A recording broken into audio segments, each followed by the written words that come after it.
I woke up one morning and I just had sort of a pale pink rash on my left breast. I happened to be going in for my annual exam with my OBGYN. And he said, let's just keep an eye on it. And then over time, it started to hurt. By then, I had Googled, pain and redness in your breast. And, fear had crept in about inflammatory breast cancer because I fit all the symptoms. I called my OBGYN again and we said, I'm gonna send you to a breast surgeon. I went in and I saw him and he said, this doesn't look right. I'm gonna, with your permission, I wanna take a picture of it and send it to one of the leading breast surgeons in Dallas. And within minutes, his phone dinged while he was still with me, and it was her. And she said, I've had my staff clear the calendar, and I want Jennifer in my office today at 2.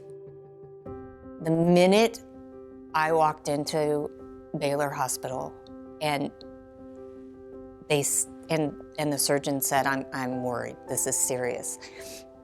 They made such an effort to get me a diagnosis before I left that day. Over 11 months, I was misdiagnosed and heard everything from you have a sunburn to, go bra shopping because your bras are too small, to, you have minor skin infection, to, this is all in your head. Until I walked into Baylor and they were able to tell me I have inflammatory breast cancer. Jennifer's breast cancer, the inflammatory breast cancer, often is what we call mammographically silent. It does not show up on mammogram. It's one of the 10 to 15% false negatives. But when there's an abnormality in the breast, it's so important to seek out specialized breast imaging centers, because there, the radiologist, the expert, will actually examine the woman and will see, oh my goodness, there's something going on here. They pretty much scanned me from head to toe. And then we got a call indicating that I didn't just have inflammatory breast cancer, that it had metastasized to my bones and my liver, making it not only stage 4, but incurable. I didn't know how I was gonna tell my daughters. I was mad because I didn't feel like it was fair to them as their mom to come home and tell them, we're in for the fight of my life and probably yours too. I think everybody wants to figure out the why, be it why me, why IBC, and I think I figured it out. I at least I've convinced myself that my why is so that I can help the next person.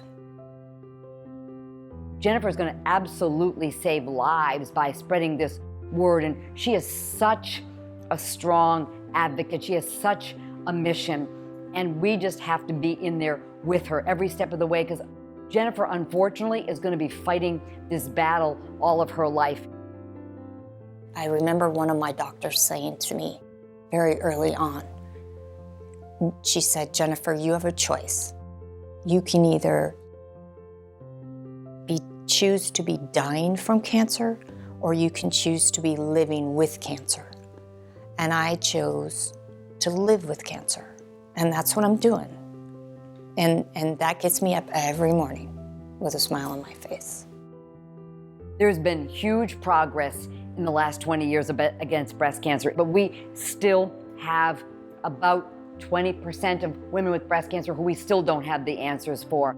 And we will find them, but we need to stay the course with Celebrating Women, funding research, as well as numerous other projects for early detection and awareness and genetics, etc. I believe that we will have big changes very soon to bring to women who we have not heretofore had answers for. Very, very soon, we're going to see the next quantum leap.